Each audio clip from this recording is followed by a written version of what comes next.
재수술 해도 효과가 있나? 해결할 수가 있을까? 난 이거 재수술은 특히 제일 중요해. 그거 정확한 저가 하는 상처는 그 눈에 안 띄니까 이거는 걱정 안 하셔도 됩니다.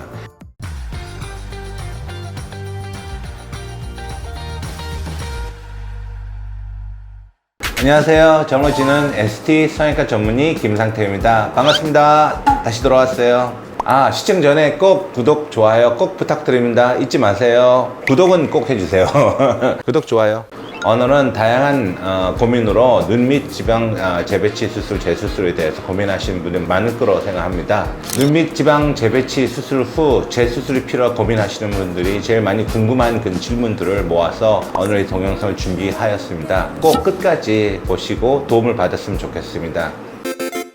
일단 재수술을 가장 많이 하시는 원인이 있어요? 일단 제일 많이 하시는 것은 재발됐다? 6개월도 안 되는데 다시 원상태에 돌아갔다는 분들. 두 번째, 지방을 많이 제거해서 너무 쾌하다. 지방 자체가 거의 소실됐다 하시는 분들도 많고, 수술 전보다 또 피곤해 보인다는 분들 있고, 수술 후에 짝짝이로 결과가 나왔고 자리가 잡히는데도 짝짝이로 보인다. 그런 분들 세 개가 제일 많죠. 나머지는 기능적인 거죠. 눈썹이 안쪽으로 말려 들어가서 각막을 찌르는 거, 너무 눈꺼풀을 너무 이렇게 구축이 심해서 눈꺼풀을 바깥쪽으로 까뒤집어지는 거, 외반증, 너무 눈매 자체가 내려와서 변해서 하얀자가 더 많이 보이니까 상배간. 수술 후에 고민하는 거죠. 재수술 해도 효과가 있나? 해결할 수가 있을까? 그러면 재수술을 하려고 할 때 가능한 시기가 언제쯤?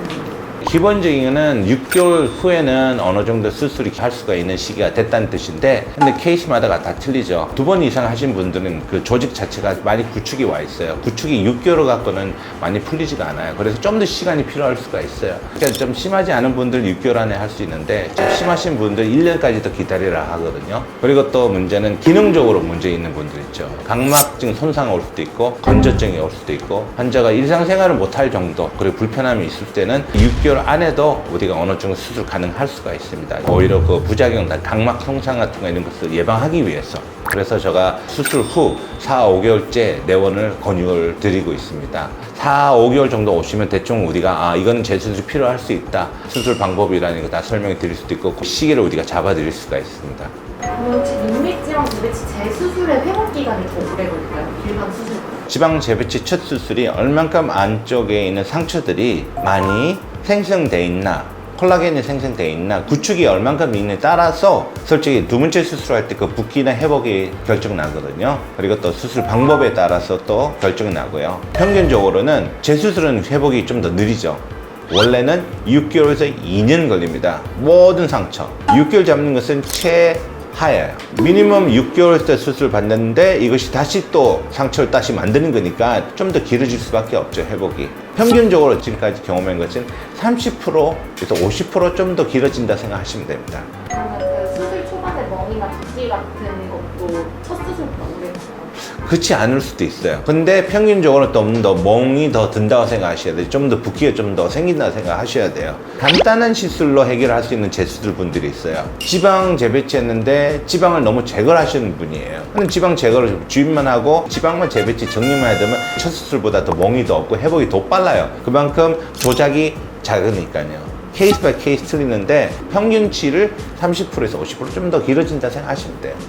수술 후에 한쪽만 눈 밑이 볼록하게 나오는데 혹시 한쪽만 재수술이 가능해요? 이런 질문 꽤 많이 주시더라고요. 한쪽이 너무 캥하다, 한쪽이 너무 볼록한 게 아직 남아있다. 제가 경험에는 한쪽으로 고민하시는 분들 보면 대부분 다 수술 전에는 눈물고랑이 한쪽이 더 심하고 한쪽이 덜 심했어요. 수술 방법은 제가 말씀드릴 수는 없지만 좀 간단하게 하신 분들은, 재배치 제대로 안 하신 분들은 한쪽은 간단한 시술 갖고도 해결이 돼요.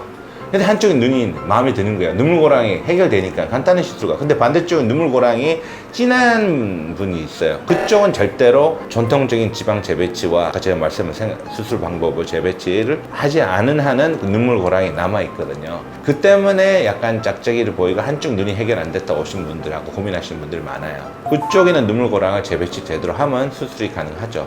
왜 이런 또 딜레마가 있어요. 뭐 한쪽만 할 수 있다 그렇게 하지만 솔직하게 제대로 된 재배치 한 수술 하신 분들에만 한쪽이 가능해요. 저가 했다 수술을 지방 재배치 수술 했는데 한쪽이 좀 아쉽고 한쪽은 잘 됐어요. 그러면 솔직하게 한쪽만 해드릴 수 있어요. 좀 아쉬운 부위에다 좀 더 재배치 살짝 교정해서 다시 치료가 가능해요. 근데 다른 병원에서 지방 제거만 했던 환자분이 오셔서 반대쪽만 마음에 안 든다고 하더라면 좀 권유는 양쪽으로 같이 하라고 해요. 왜? 반대쪽 만족스러운 그곳에서 수술 후에 더 좋은 결과를 교정 가능하거든요. 반대쪽을 내가 너무 재배치를 잘 해놔서 너무 깔끔한데 반대쪽이 좀 아쉬울 수가 있어요, 거꾸로. 그래서 같이 하는 것을 권유가 되는 거예요. 재수술할 때 절개 위치가 부위가 똑같은 그 부위에 다시 절개를 하는 일단은 이 질문은 제가 좀 더 자세하게 들어와 줄게요. 그 질문보다 이렇게 질문만 해야 하세요, 환자분들이.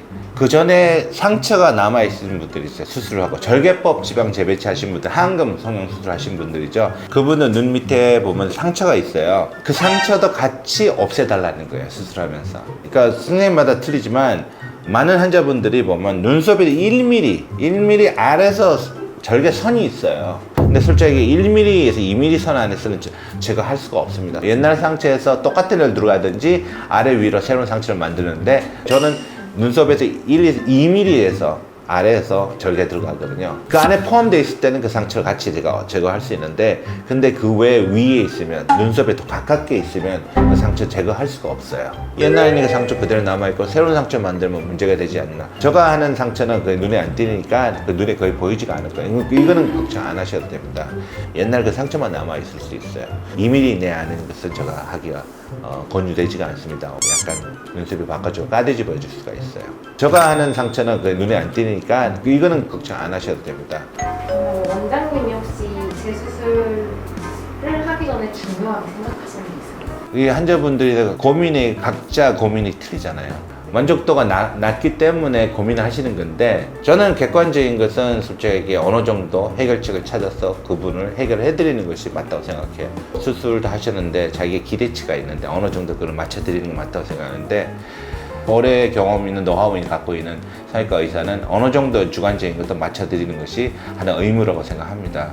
제일 중요한 것은 정확한 상담, 정확한 진단을 내려야 돼요. 플랜이 먼저 세워진 상태에서 그 수술 방법을 결정을 해야 됩니다. 플랜을 갖고 들어가더라도 새로운 상황이 일어날 수 있는데 그걸 조치를 할 수 있는 능력 갖고 있어야 돼요. 그러니까 많은 그 상황에 많은 인자들이 있어요. 그 수술의 성공에. 그래서 제일 중요한 것은 환자분들하고 많은 대화, 많은 상담, 그 시간 정확하게 진단을 내려야 됩니다. 난 이거 재수술은 특히 제일 중요해요, 그거. 환자의 생각과 의사의 생각이 어느 정도 일치가 돼야 됩니다. 수술 전에. 특히 재수술은. 눈밑 지방 재배치 재수술은 환자분이 정확히 이해하셔야 되고 의사도 이분 뭐를 원하는지 정확히 이해하고 수술 장르가 들어가야 되고 이 의사는 자기의 노하우 경험이 고도의 기술이 필요하고요. 재수술 생각하신 분들이 각자 생각과 고민이 틀리더라고요. 이분들은 이렇게 고민하는 이유가 수술의 만족도가 낮기 때문에죠. 그렇죠? 이거 솔직히 고민이 되는 것은 오히려 수술 후에도 악화시킬까봐 혹시 더 교정 안 될까봐 이거 고민 때문에 재수술 환자분들이 제일 많이 힘들어 하시는 거예요. 첫 수술 하시는 분들보다. 그래서 저는 솔직히 이 동영상을 통해서 우리 환자분들 재수술 고민하시는 분들을 말씀드리고 싶은 것은 용기를 내셔야 돼요. 고민하는 것이 맞습니다. 공부도 많이 하시는 것도 중요하고요. 근데 너무 과하게 하시면 오히려 그것이 본인이 할 수 있는 것들을 방해가 될 수도 있고 좋은 병원 찾는데 방해가 될 수가 있습니다. 그래서 마음 편하게 냉정하게 특히 눈밑 전문하시는 선생님한테 상담을 자세히 받으시고 정확하게 객관적 주관적인 요구 상황을 의사 선생님하고 정확하게 말씀을 드리고 의사 선생님이 그거를 자기를 이해하시고 그거에 대해서 양쪽의 생각이 일치가 돼 있으면 수술 받으셔도 됩니다. 이 동영상을 통해서 눈밑 지방 재배치 재수술에 대해서 고민 많이 가지신 분들이 많은 도움이 됐으면 좋겠습니다. 지금까지 젊어지는 SD 성형외과 전문의 김상태였습니다. 감사합니다. 어디로 갈까? 카메라 볼까요? 안녕하십니까? 젊어지는 SD 성형외과 전문의 김상태입니다. 다시 뵈서 반갑습니다. 그렇죠. 시청 전에 꼭